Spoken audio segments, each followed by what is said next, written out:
What if the man who helped shape the greatest band in music history wasn't always seen as a genius by the people he worked with? What if the so-called fifth Beatle, the revered George Martin, wasn't just a brilliant producer, but also one of the most divisive forces behind the scenes? Today, Ringo Starr, the Beatles' steady, soft-spoken drummer, has finally broken decades of silence. And what he revealed has left the music world stunned. It turns out the legendary producer who helped create Sgt. Pepper, Abbey Road, and Revolver was also a source of deep frustration, conflict, and quiet resentment within the Fab Four. Ringo's words pull back the curtain on a man whose perfectionism transformed music, but at a cost that few ever saw. Imagine it, the Beatles in their early years, hungry, eager, experimenting in every direction. George Martin was their guide, their mentor, their bridge between rock and classical. But for Ringo, Martin's influence wasn't always welcome. In the studio, Martin was known for being exacting, uncompromising. Ringo recalls moments where he felt completely sidelined. Martin, behind the glass, would often question his abilities. More than once, he suggested bringing in session drummers to re-record Ringo's parts. To the world, Ringo was the lovable, easygoing Beatle. But inside, he was struggling to prove he belonged. Every take became a test.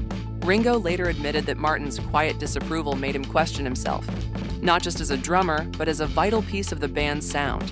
And it wasn't just the drumming. The deeper the Beatles dove into experimental territory, the more friction surfaced. Ringo pushed for looseness, feel, soul. Martin insisted on structure, arrangement, and technical perfection. It was oil and water. As Ringo tells it now, these weren't just creative disagreements, they were personal. The affable drummer was clashing with a man who was fast becoming the architect of the Beatles' identity. And Ringo wasn't sure there was room for his own. And he wasn't alone. Tensions between George Martin and the rest of the band grew more intense with every album. While Martin meticulously built sonic landscapes, John Lennon and Paul McCartney often tore them down in the name of spontaneity. They wanted grit, not gloss, emotion, not engineering. And George, he wanted order, precision, control. The breaking point? The White Album. Sessions were chaotic. Songs were fragmented. Martin saw a mess. The band saw freedom. According to Ringo, the conflict during this album boiled over. Martin's frustration spilled into arguments, walkouts, and long silences. His polished production style clashed violently with the band's hunger for something raw, personal, and unpolished. John Lennon, in particular, often viewed Martin as out of touch, too polished, too careful, too controlling. Ringo recalls Lennon growing colder, less tolerant of George's suggestions, even mocking him at times. His work with other major acts, like Jeff Beck, repeated the pattern. In the studio, Martin chased sonic perfection. Beck chased chaos and soul. The result? Beautiful music, but strained relationships. Beck reportedly bristled at Martin's endless tinkering. He wanted to capture lightning in a bottle. Martin wanted to polish it to a mirror shine. Their sessions were exhausting, electrifying, yes, but always on the verge of collapse. The band America, too, shared similar stories. Martin elevated their sound, yes, but he also demanded more than they sometimes felt they could give. His standards were impossibly high.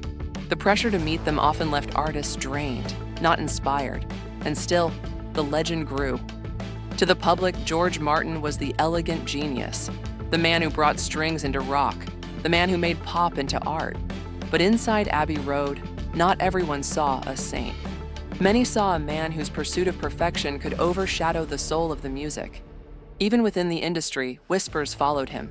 Some artists, especially in the post-Beatles experimental era, criticized Martin's classical training. To them, his methods felt dated, restrictive, too aligned with a past the music world was already leaving behind.